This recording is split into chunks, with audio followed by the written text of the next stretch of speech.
propose de commencer cette séance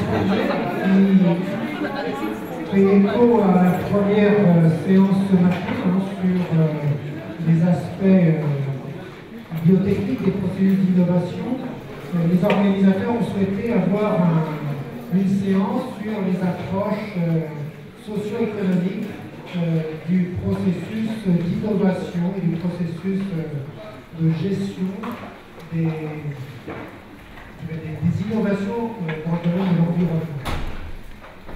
C'est vrai qu'il y a des contraintes scientifiques, mais il est clair que les contraintes économiques ou les incitations économiques ou les incitations, je dirais, politiques, réglementaires qui engagent ce processus sont aussi déterminants pour avoir un changement de pratique dans ce domaine de l'environnement, comme on a pu l'observer ces dernières années.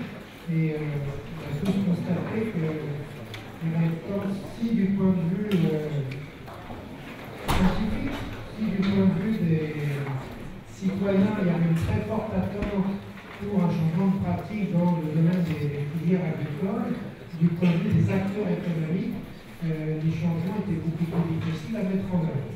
Parce que le marché par lui-même, le marché de la valeur des produits n'était pas en mesure d'inciter à des changements de pratique. Donc les consommateurs en tant que tels ne sont pas prêts à payer plus cher un produit respectueux de l'environnement par rapport à un produit non respectueux de l'environnement. Ils sont prêts à payer plus cher un produit qui a une qualité gustative et une qualité pour le consommateur, mais pas sur ce critère de respect de l'environnement où c'est seulement de façon indirecte qu'il y a cette valorisation des nouvelles pratiques.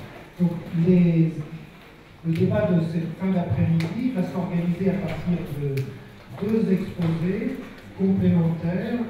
L'exposé plus de l'approche économique sur les politiques de l'environnement par rapport aux acteurs, et ensuite un exposé plus sur les outils au niveau européen, parce que cette dimension européenne est aussi fondamentale. On a commencé à soulever cette question-là ce matin avec les risques de distorsion de concurrence, si on peut utiliser ce terme-là. On a bien vu que les changements de pratique du point de vue de la relation à l'environnement étaient liés à un territoire.